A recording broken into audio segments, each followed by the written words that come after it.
Hey everybody, welcome back to the Coding Travel Bug and welcome to Da Nang. This is my first video. It's not a sunny day, which is the first not sunny day since I got here.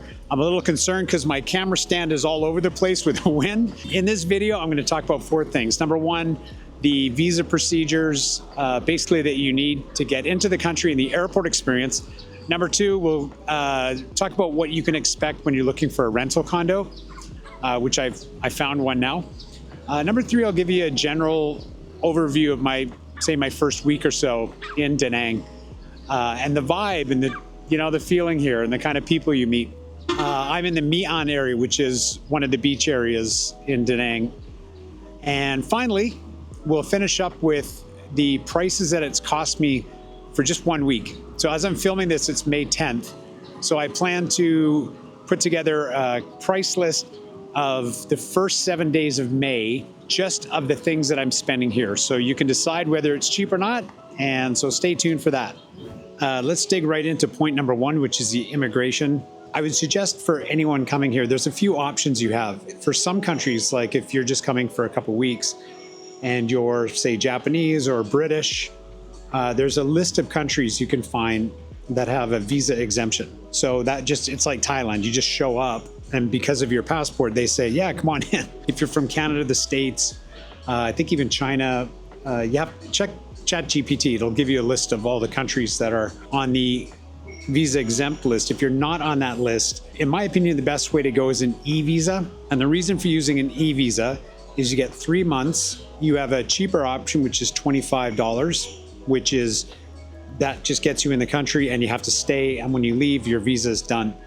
If you pay $50, you get a multi-entry, which is what I got because I have to go back to Thailand next month to do some visa stuff. The real benefit of an e-visa, as opposed to, say, doing a visa on arrival, is in countries like this, it's the same with Laos. If you do a visa on arrival or Cambodia, they literally take a whole page of your passport, and an entry stamp on another page. It's frustrating. You know, a Canadian passport now is something like $350. And I fill those things up I think my last one lasted me 3 years. So the e-visa it's just a tiny little stamp. And the bonus is, and the cool thing is, holy heck, when I came in, I flew into Da Nang airport and it's so modern. I got in the entry line and I gave him my paper for my e-visa and he laughed at me and he just gave it back. Like, no, we don't deal with paper here. It was the idea. And I got my coffee. There we go. Come in and there you go. Nice cappuccino. Thank you. Wow. Come in. Thank you. So he found me on that computer just by scanning my passport, and I was in the country. He had to take a photo of me within a minute, less than a minute. It was so fast. It was shockingly fast. I did my e-visa online. I'll put a link below where you can find that information. Use the official site. Don't go through vendors or anything. There's no point paying a middleman any money to do this, right?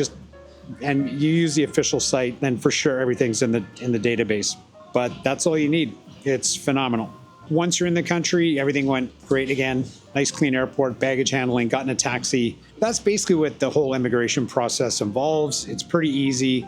But just check ChatGPT to make sure you know where you're at. Okay, point number two, what you can expect when you're looking for a rental condo. The place I looked at was just on Facebook groups. There's a ton of Da Nang expat groups, Da Nang condo groups, things like that. And if you put a post saying what you're looking for, your inbox will be swamped. A lot of people make extra money like this. But you do have to be probably careful. I don't know much about it, if I'm being honest. Like the Philippines, I can give you pretty good advice because I've been going there for years. The way it works is people will just send you options, have a look at them. Don't send any down payment money. They'll all say the same thing.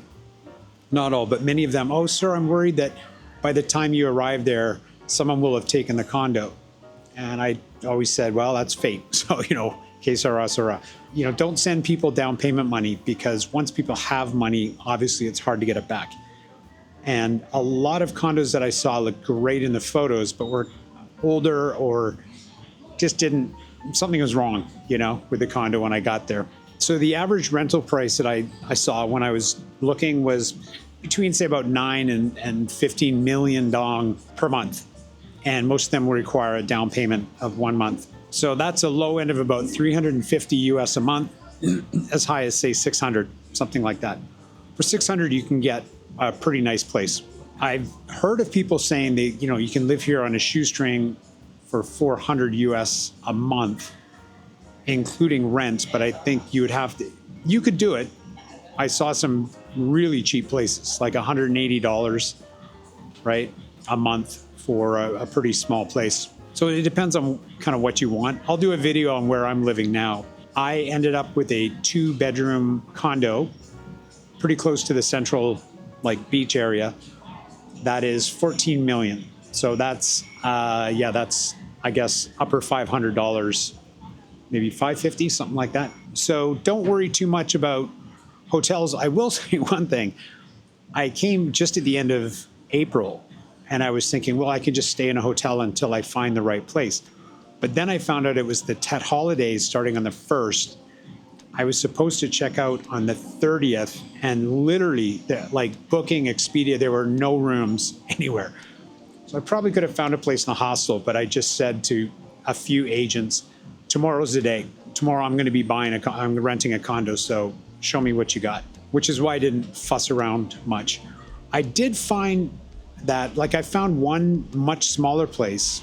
My place now is huge, and it's very recently renovated. It's really good. I found another place that was also recently renovated. It was up here, and now I'm in the Nikkei, I think it's pronounced, area, but much smaller, also for 14 million. So make sure that you've got the flexibility to book ahead, maybe spend a few extra days, but just find a few agents, and they're all mostly showing the same stuff anyway. Be very clear with the agents what you want. I always tell them, if it's a bathtub, I don't want it. It has to be a walk-in shower, quiet area at night. What I didn't ask was, is there any construction going on? Yesterday at 6:30 in the morning, they had a concrete drill, which is like when people are drilling into concrete, it rattles you to right to your core. Well, I had that going from 6:30 in the morning. It's getting me to bed earlier. I'm a bit too much of a night owl. So, I am getting more done in the day. So I guess I should go buy the construction guys a beer for shaking me out of bed every day.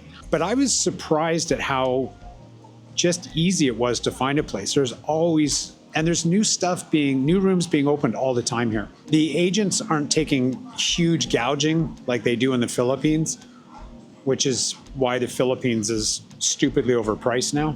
I mean, this is a lovely beach community. I mean, the beach extends, I'm near the North Peninsula. You can't even, you can kind of see the end, I guess, but it just goes and goes and goes pretty much all the way down to Hoi An, which is 20, 30 minutes drive down here. And it's nice, clean, almost white sand beach. It is really, really lovely here. So to be able to live in a place like this, as chilled as this, prices are okay for condos, I reckon, but that's going to change. They normally don't rent these super far ahead. That's one thing I found was you can definitely get cheaper prices if you rent a year. So if you aren't sure about a place, I would consider coming and putting down a 6-month deposit, and then I can go back to Thailand for a few weeks, come back, have that flexibility. You could definitely negotiate lower prices. Definitely, I'm sure. You could probably save yourself, I don't know, $100 a month, give or take. So that is the second point, which is finding a condo. Point number 3 involves just my first week. I'll tell you kind of, what I went through. There are coffee shops everywhere in this city. I mean, everywhere. It's insane how many coffee shops there are, and it's all good coffee, and it's cheap. I just stopped for some lunch at a coffee shop, and I had an Americano coffee that was 35,000 dong, and I had a chicken wrap. The total price was 105,000 dong. That's about $4, something like that. And it was good. I kind of spent my first couple days, I got a bike. A lot of the areas here are not good for walking because just the narrow streets and the motorcycles everywhere. By the way, for renting a bike, little sidebar, when it comes to the international license, I have a Thai driver's license, so that's ASEAN, so theoretically I can drive, but I was told that that doesn't, police sometimes won't accept it. It has to be a certain kind of international permit. The motorcycle guy said, no, if you're on a 125cc scooter, no policeman will ever stop you. He said, as long as you're wearing a helmet. So I haven't been too worried about it because I do have my license, so I'm not fully illegal, but get an international permit so you can drive a bike here. It is absolutely a better experience living in Da Nang if you have a bike. So I drove all over the place. As a result, I kind of feel that the Mi Khe area is probably the most convenient, particularly if you don't have a bike. The Mi An area, which is a little farther south. It is kind of the digital nomad hub. And then go a bit next beach up, which is still the same beach, Mi Khe Beach. That place, it's got kind of a more, I don't know, it's more like a residential feel to it. And I do like that area, but I'll probably always come back to Mi An. It's just so convenient. Everything you need is there. But it's also like 99% young travelers. So it's not in any way a Vietnamese area at all. In terms of the vibe, Da Nang has an unusually cool feeling to it. In Thailand, where I live, in Bangkok, and in a lot of cities, the expat community typically comprises a bunch of people who love to party, they're into the bar life, you know what I'm talking about. That whole thing exists in a big way in Thailand. It probably exists here too somewhere, but because the average crowd here, they're not here for that, right? There's not a party vibe here. It really is not. On a Friday night, if you go just a couple streets up from where I live, there's like a cluster of bars. On the weekend, yeah, you'll see young people getting together. They've obviously met at meetups and, young travelers, digital nomads, people like that. And they're all having fun, but it's just a more, I don't know, I want to say mature kind of feeling. I don't know, I like it a lot. I've been to one meetup, which I found Facebook Expats has tons of expat communities. Everyone I met was super cool. And we were all talking about what we do. I'm like twice the age of everyone I meet. But I kind of love that, if I'm being honest. Like, it's like when I worked back at the bank in Thailand, everyone on the staff and on the team was at least half my age, if not more. And it's really cool being around young people who are focused and positive. When I go to my normal workstation, which is called the Hive, everyone just gets at it. Everyone's working. They're not chatting and mucking about. People are really getting work done. So it's a really motivated crowd here, I find. So if you're going to work on the road, I don't think I've ever found a better place so far than Da Nang. It really is. It's that kind of vibe. Put that on your list when you're thinking about, if you want to get anything done, this is a place to do it. Okay, so the fourth point would be, how much did I spend in my first week? And like I said in the intro, I decided to do from the 1st to the 7th. So that was after I'd moved into a condo. I've excluded anything like, my YouTube membership, all those things that I pay every month, no matter where I'm at. I was just focusing on how much it would cost to live here just for a week. To give you some idea, I don't really try and save money so much. Like, I just do what I want. I'm not like staying at home, eating at home all the time to save money. So that's kind of my lifestyle. I make myself a green tea every morning and, I'll have some cornflakes and milk at night, but pretty much I have several coffees every day out. I have at least one, if not two meals a day out. So that's my general kind of lifestyle. So I've got 6 categories. Beers out. So that's just when I'm, at a beach bar or something like that. Coworking. That's how much I'm paying directly to the shop. Food and drink, which is either coffee at the coworking place or, meals out. Miscellaneous, that's nothing. It's not even a dollar. Motorbike rental and Vietnamese lessons. Okay, so beers out. Beer here is, I went to the Paradise Bar, which is right on the beach. So you would expect it to be, more expensive. Beers there are, like 40 40 to 60,000. So 40,000 is about $3.50, $4. It's even cheaper if you just buy in the city. But so that's to give you an idea. That's probably one of the more expensive places. It's still really cheap. That was 50 US dollars I spent this week. So if you don't drink, you could save yourself some money. Co-working, that's $25. I go to the co-working space either for a half day, which is 130,000, which is like, say $5, or a full day, which is 260,000. And I think I went, did I go 4 days last week? At least 4 days. The co-working space does give you a free coffee, the one I go to, if you go for the full day, but the half day, they don't seem to do that. So it's not like my one that I did. If you look at my videos from Manila, the co-working space there, everything's included, which is fantastic. Although this one gives you monitors and stuff, which is awesome as well. Food and drink. So food and drink is everything, coffee and food, $135. Miscellaneous, we can skip that. The motorbike rental, I got a decent motorbike. For the month, it's 1.5 million. So that's about 58 US dollars a month to rent a really good bike. Like mine's auto locking. If I walk away, it beeps. I don't need a key or anything. It's really smart. And the final one's Vietnamese lessons. I've only had one lesson on that week, and that was about $10. And I hired a teacher who's fairly experienced, and she did all of the stuff for me. So the grand total of all that was, $280. There you go. So $280 for the first week in Da Nang.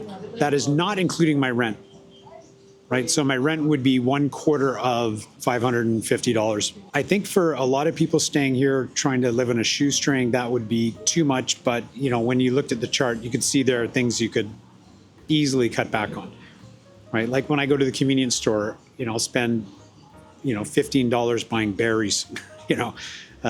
Not everyone's going to do that.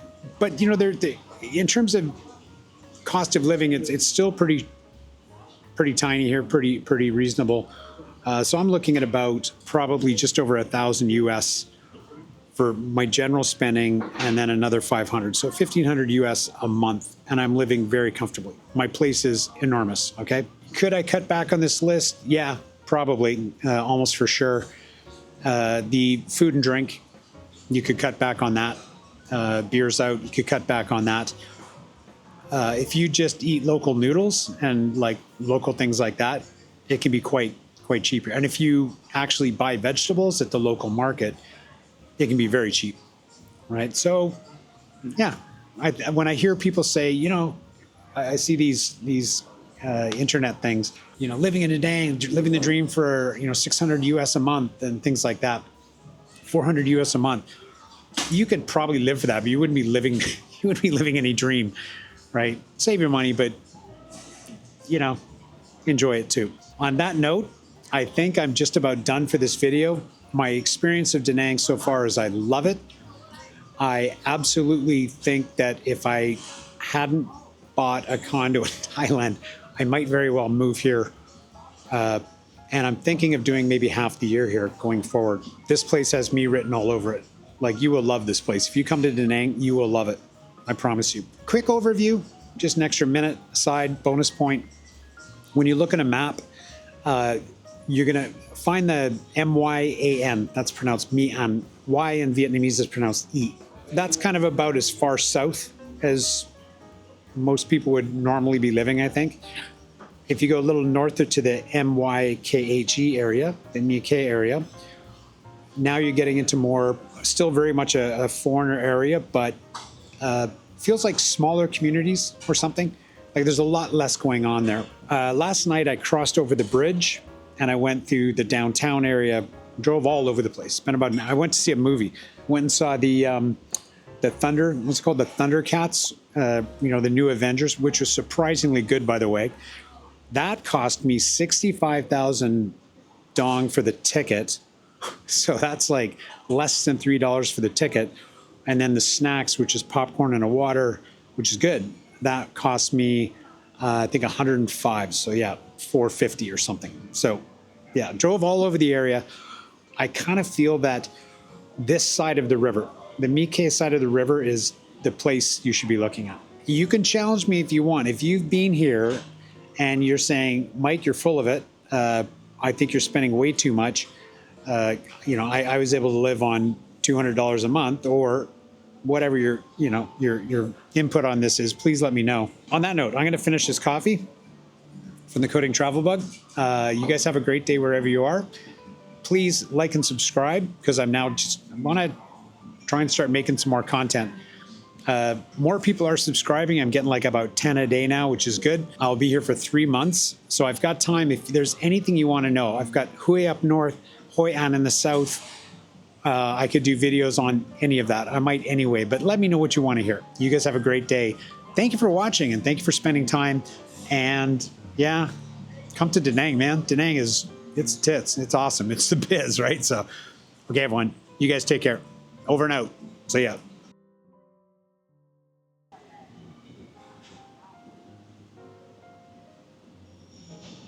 All right.